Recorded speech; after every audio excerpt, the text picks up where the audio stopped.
പട്ടാളക്കാരനെ ദിവ്യാനത്തിന് മുമ്പിൽ മുട്ടുകുത്താൻ പഠിപ്പിച്ച വിശുദ്ധനായ ഡൊമിനിക് സാവിയെ കുറിച്ചാണ് ഞാൻ ഇതോടെ പറയാൻ പോകുന്നത്. 1842 ഏപ്രിൽ 2-ാം തീയതി ഇറ്റലിയിലെ റിവ എന്ന ഗ്രാമത്തിലാണ് ഡൊമിനിക് സാവി ജനിച്ചത്. അച്ഛന്റെ പേര് ചാൾസ്, അമ്മയുടെ പേര് ബ്രിജിറ്റ്. ഒരു കൊല്ലപ്പണിക്കാരനായിരുന്നു ചാൾസ്. ജനിച്ച അന്ന് തന്നെ അവന് മാമോദിസ നൽകപ്പെട്ടു. അവന് 2.5 വയസ്സുള്ളപ്പോഴേക്കും അവർ മുരിയാൾത്ത് എന്ന സ്ഥലത്തേക്ക് താമസം മാറി. അവനെ കുരിശ് വരയ്ക്കാനും പ്രാർത്ഥിക്കാനും പഠിപ്പിച്ചത് അവന്റെ അമ്മയായിരുന്നു.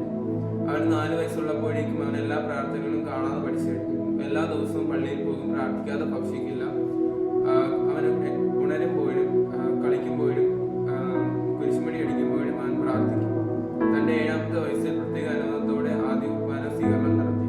അതിന് മുന്നോടിയായി അവന്റെ മാതാപിതാക്കളോട് വന്ന വീഴ്ചകൾക്ക് അവൻ മാപ്പപേക്ഷിച്ചു. നല്ല തീരുമാനങ്ങൾ എടുത്തു. ഗ്രാമത്തിലെ പഠനം പൂർത്തിയാക്കി മുനിസിപ്പൽ സ്കൂളിലേക്ക് അവൻ യാത്രയായി.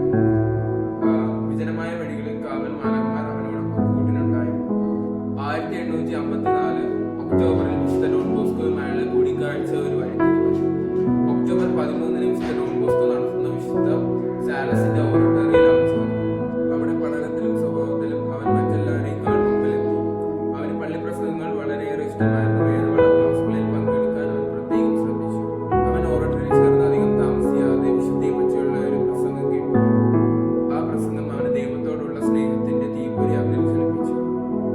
അവൻ ഓർഡറിയിലെ പ്രേക്ഷിതനായി മാറി. എല്ലാ വെള്ളിയാഴ്ചകളിലും ഉല്ലാസ സമയത്ത് തന്റെ കൂട്ടുകാരെയും കൂട്ടി പള്ളിയിലെത്തും. മാതാവിന്റെ സ്തുതിക്കായി ലിത്തീനിയായോ വ്യാകുലവൃന്ദയോ ചൊല്ലും. വിശുദ്ധ കുമ്പസാരവും വിശുദ്ധ കുർബാന സ്വീകരണവുമാണ് ആധ്യാത്മിക വളർച്ചയ്ക്ക് ഏറ്റവും പറ്റിയ ഉറവിടമെന്ന് അവൻ മനസ്സിലാക്കി. വിശുദ്ധ കുർബാന സ്വീകരണം ഏറ്റവും കൃത്യതയോടെയായിരുന്നു അവൻ നടത്തിയിരുന്നത്. യോഗ്യതയോടെ യേശുവിനെ സ്വീകരിക്കാനുള്ള വരത്തിനു വേണ്ടി അവൻ തലേ ദിവസം പ്രാർത്ഥിക്കും. പരിശുദ്ധ പരമദിവ്യകാരുണ്യത്തിന് നേരവും സ്തുതിയും പുകഴ്ചയും ഉണ്ടായിക്കട്ടെ എന്ന് പറഞ്ഞുകൊണ്ടാണ് അവൻ പ്രാർത്ഥന അവസാനിപ്പിക്കുന്നത്. കുർബാനയ്ക്ക് ശേഷം അവൻ പ്രഭാത ഭക്ഷണ കാര്യം പോലും പലപ്പോഴും അവൻ മറക്കും. കൂട്ടുകാരെയും കൂട്ടി ആഴ്ചയിൽ ഒരു പ്രാവശ്യമെങ്കിലും അവൻ വിശുദ്ധ കുർബാനയ്ക്ക് അവരെ കൊണ്ടുപോകും. ആഴ്ചയിലെ ഓരോ കുർബാനയ്ക്കും പ്രത്യേക നിയോഗം വെച്ചിരിക്കുന്നു. ന്യായത്രിത്വത്തിന്റെ സ്തുതിക്കായി, തിങ്കൾ ആധ്യാത്മികവും ലൗകികവുമായ സഹായം ചെയ്യുന്നവർക്കായി, ചൊവ്വ പേരിന് കാരണമായിരിക്കുന്ന പുണ്യവാന്റെയും